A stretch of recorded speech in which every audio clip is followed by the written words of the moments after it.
morning. It's been a fantastic, superb, hot, sunny bank holiday weekend for a change, which is unusual. In the UK, it normally rains on bank holiday weekends, but this has been one of the hottest, I think, perhaps on record. We've had temperatures around 30 degrees centigrade. I'm not sure what that's in American money, but it's been bakingly hot.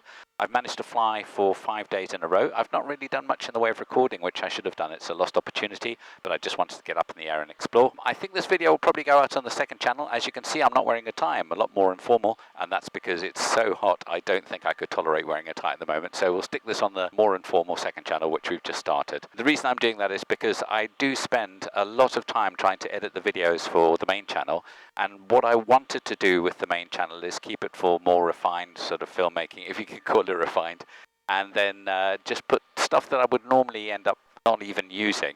I think it's a waste because it's nice to be able to share the flight, so I think I'll be putting that on the second channel, and again it'll be far more informal. But this video, I think in its entirety, will probably be on the second channel, so check that out.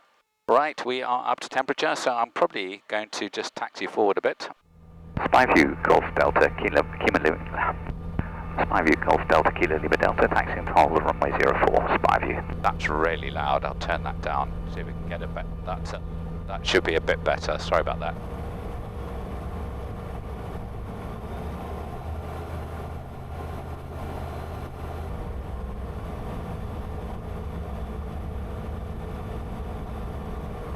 Yeah, the wind's light and variable. It's all over the place at the moment. I'll probably take off on 04 there. Right. I'm not necessarily parked into the wind, but there's very little. I'll just stop there. Okay, let's do our checklist. Boom, boom. Pre-takeoff checked. Skyview Golf Delta Kilo Lima Delta, lining up runway 04.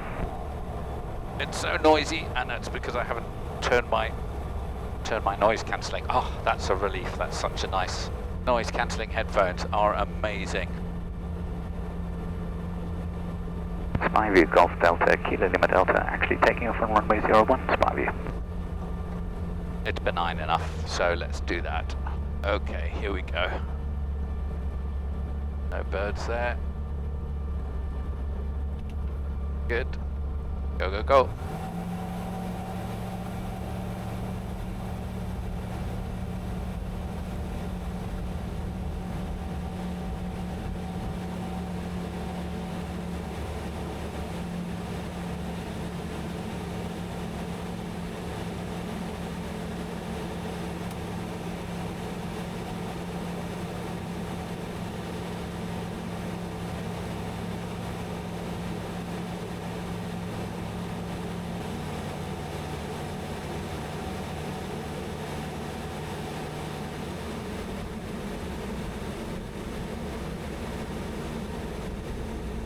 Skyview Golf Delta Kilo Lima Delta, downwind runway 01, coming into land.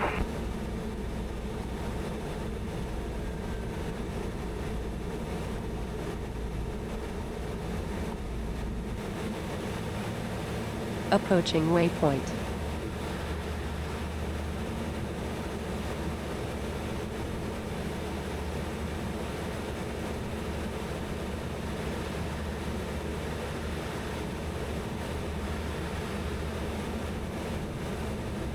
Skyview Golf Delta Kilo Lima Delta on final runway 01, 3 green.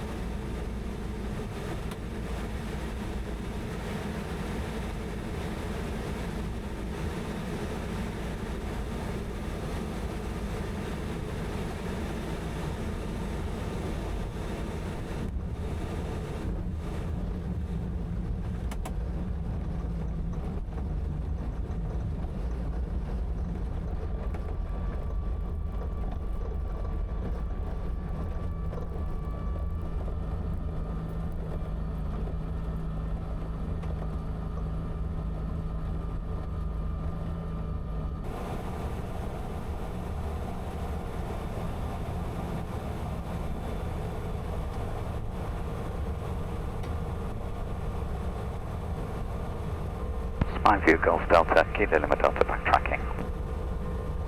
I wanted to just do a practice landing there because I've found that I've got into a few bad habits, and I really felt that on that practice landing there. I'm coming in too shallow, I'm not rounding out enough, and using the angle of attack to scrub off speed. So I'm glad I did that, it just helped me.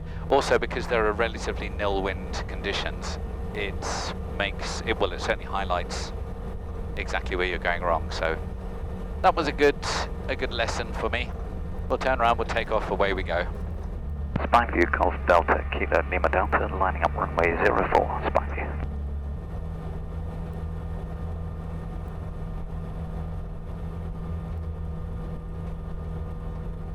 Right, so the flaps are set, the trim is set.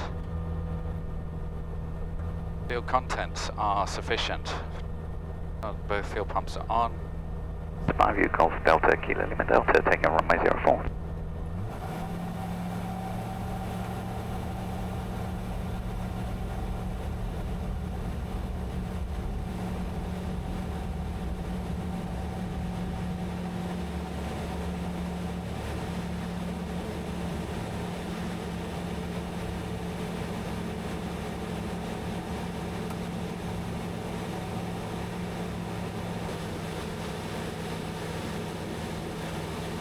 Right, change channel.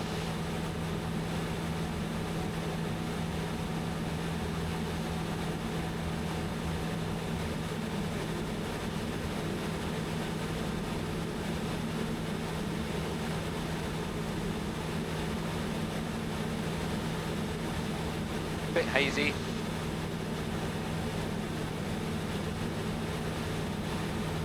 So this is a perfect day for glider flying today, so I suspect there'll be quite a few of those chaps out. Yeah, so it's quite a warm day, very thermally, and I think it's going to pick up as time goes by. Can't really see the Isle of Wight, I can just roughly make it out because it's so hazy.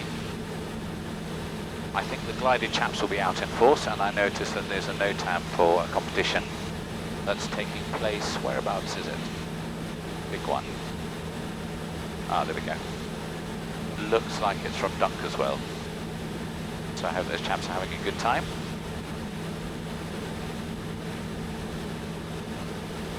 I tell you what, these DV windows are fantastic. They are so good because they allow the air to be directed straight at you. I far prefer them to the sliding windows. Approaching waypoint. And in combination with these vents, it's Approaching great. waypoint. The only downside. Approaching waypoint. The only downside is that they tend to create quite a bit of cabin noise. So if you're doing a radio call or something like that, you have to close them, otherwise you just can't hear yourself think. But they're brilliant. So if you are buying an aircraft and you are thinking about the spec, I would strongly suggest that you try and get these little DV windows there. They're fantastic. Direct vision, apparently, I believe. Why are we climbing? The flaps are away, the gear is up. Probably not trimmed properly. Right, let's have a look out there. Good, looking good. Here we go, nice turn.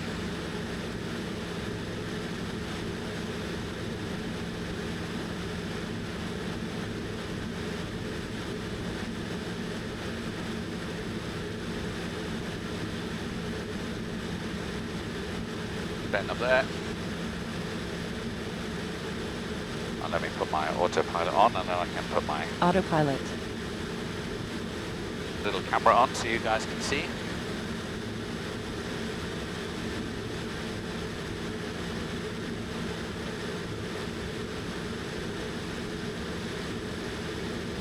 Beautiful. Right, the outside air temperature. The outside air temperature is 24 degrees. That's even at 3,700 feet, so it is a warm day. But we're still flying. I didn't go to Spanfield this year. I would imagine it was a fantastic turnout. I suspect that everyone was there.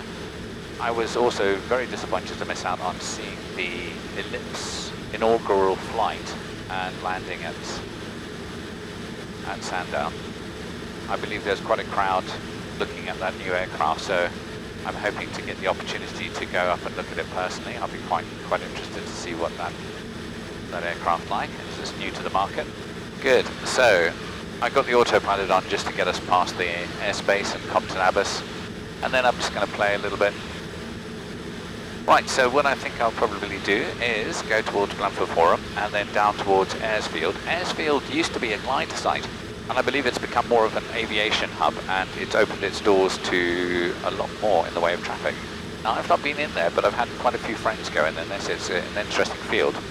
It's not far from a monkey zoo or something like that, I believe, but yeah, it would be interesting to fly in there. I think that's old Taron Rushton down there. I think it's an old RAF space.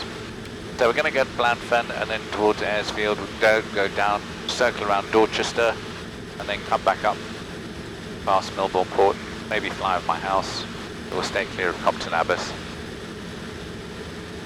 So yes, I'll take one of my friends, Steve, who looks after our dog Jimmy occasionally, out for a flight. And Steve lives not far from us, and we took a flight around Compton Abbas, and we were so fortunate to see a Spitfire pass in front of us. I did try and hunt the Spitfire down, but I just didn't quite have the speed to be able to keep up and gun it down. Also, I don't have any guns. But that was quite cool. They do have a very distinctive silhouette, which I think will be produced by the ellipse, hence the name ellipse, because it has the same ellipsoid wing. Sorry to bang on about it, but I'm quite keen to see it.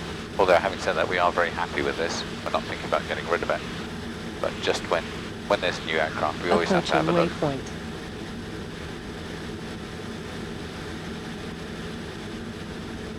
Okay, so I think I'll pop the Autopilot. Disconnect. set the autopilot off and fly by hand for a bit, because otherwise, what's the point?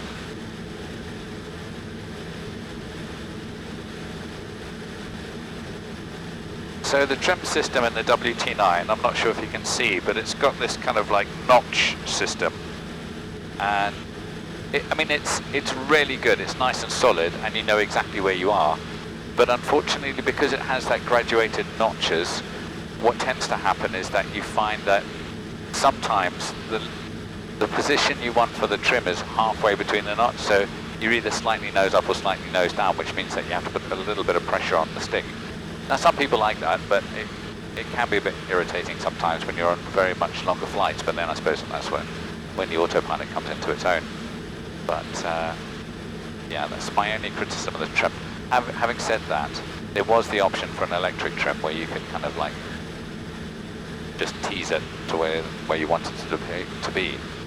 But I felt that I had so many electrical systems in the aircraft that actually I wanted to keep the basic controls as close to analog as possible, because if the electrical system should fail, well then at least the controls themselves aren't driven by electric. So I know, I'm sure there are people screaming at the screen telling me that everything should be analog or everything should be digital, or what's the point of committing to one and not the other, blah blah blah blah blah.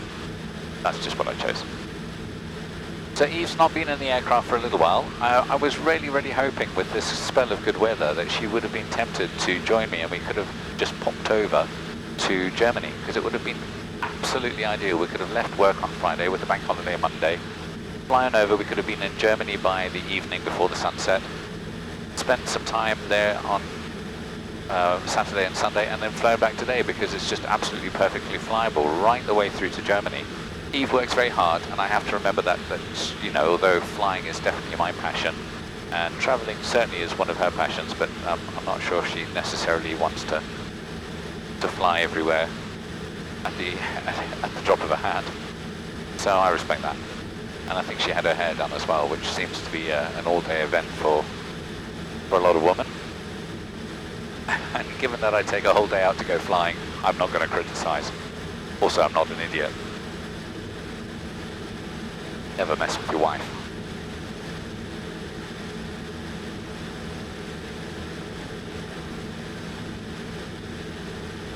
Some of the cameras are overheating, which I'm not surprised about, so I'll probably turn these off now and then turn them back on again when we come into land.